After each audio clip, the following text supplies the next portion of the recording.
ईशा देखो तुम्हारा birthday gift. ये 2 कौड़ी की ड्रेस लेके आए हो और मुझसे बोल रहे हो ये मेरा बर्थडे गिफ्ट है। ये 2 से 2,500 की ड्रेस होगी और इसे देखकर तुम समझो तुमने बहुत महान काम कर लिया। अरे ईशा कैसी बातें कर रही हो, ये तुम्हारा फेवरेट कलर है और इस ड्रेस को जब तुम पहनोगी ना ये तुम पे बहुत सूट करेगी। ऐसा करो तुम इस ड्रेस को घर ले जाओ और हम 7 साढ़े 7 बजे चलेंगे पार्टी करने, तो तुम इसी ड्रेस को पहन के आना। वेट प्रिंस, मैं कोई तुम्हारी ये दी हुई ड्रेस नहीं पहनने वाली। इतनी गंदी ड्रेस लग रही है और तुम मुझसे एक्सपेक्ट कर रहे हो कि मैं इसको वियर करूंगी। बिल्कुल भी नहीं, ये घटिया ड्रेस ना तुम ही रखो अपने पास। और पता नहीं पूरी जिंदगी में तुम्हारे साथ कैसे रहूंगी। मेरे पापा ने तुम्हें क्या देखकर पसंद कर लिया। तुम्हारे 15,000 रुपए की ड्रेस है, इसकी कीमत ना 2,000 से भी कम की लग रही है। एक काम करो ना, मैं तुम्हें सजेस्ट कर तो रही हूँ, ये ड्रेस मुझे तो पसंद नहीं आई। तुम एक काम करो, इसको भिखारी को दे दो, उसका भला हो जाएगा। मुझे तो समझ ही नहीं आ रहा प्रिंस कि पूरी जिंदगी में तुम्हारे साथ कैसे रहूंगी। मैं आज ही अपने पापा से बात करूंगी और ये शादी को कैंसिल करूंगी कि मुझे तुम्हारे साथ कोई शादी नहीं करनी और कोई रिश्ता नहीं रखना। ईशा तुम ये कैसी बातें कर रही हो, एक ड्रेस के चक्कर में तुम हमारी शादी तोड़ दोगी।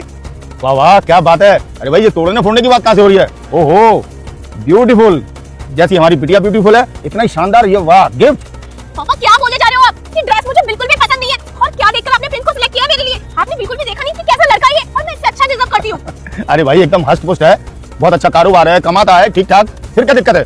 और ये तुम गिफ्ट देने आए हो ना मेरी बिटिया को। हाँ पापा जी, आज ईशा का बर्थडे है ना, तो मैं इतने प्यार से ये ड्रेस लेके आया था, पर ईशा को पता नहीं है पसंद ही नहीं आई। और ईशा क्या क्या बोले जा रही है कि मैं शादी कैंसिल कर दूंगी और ये कर दूंगी वो कर दूंगी। मुझे तो कुछ समझ में नहीं आ रहा पापा जी। अरे नहीं ऐसा कुछ नहीं है, इसे समझने में गलती हुई है। मुझे महंगे महंगे तोहफे पसंद है। मैंने प्रिंस से डायमंड की रिंग एक्सपेक्ट की थी, पर उसने क्या दिया मुझे मेरे बर्थडे पर, जो कि साल में एक बार आता है, उस पर ये घटिया सी ड्रेस दे रहा है मुझको। और पापा आपको नहीं पता, आपको नहीं रहना शादी के बाद, मुझे रहना इसके संग शादी के बाद। जब शादी से पहले ये मेरे खर्चे नहीं उठा पा रहा है तो शादी के बाद क्या खाक उठाएगा। और ये ड्रेस आपको पता है कितने की है? 2 से 2,500 रुपए की है बस। ये ड्रेस अरे नहीं ऐसा नहीं हो सकता, मुझे तो काफी अच्छी लग रही है और महंगी लग रही है।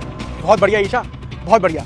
मेरे दोस्तों ने ना मुझसे बिल्कुल ठीक कहा था कि तू एक काम कर, बर्थडे वाले दिन अपनी पत्नी को आजमा के देख, एक सस्ती मद्दी सी ड्रेस लेके जाइए उसके पास और उससे बोलियो कि ये है तुम्हारा बर्थडे गिफ्ट। और उसके बाद उसकी असलियत सामने आ जाएगी कि वो शादी तेरे पैसे को देख के तुझसे कर रही है या फिर वो दिल से शादी कर रही है।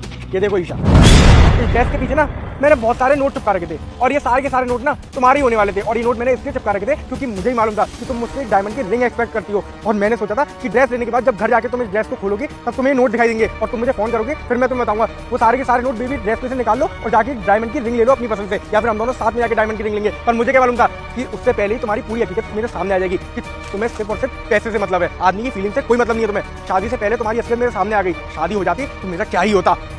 एक मिनट, सही कह रहा है प्रिंस। अरे गिफ्ट मन से दिया जाता है, गिफ्ट की कोई कीमत नहीं होती, बेशकीमती होता है।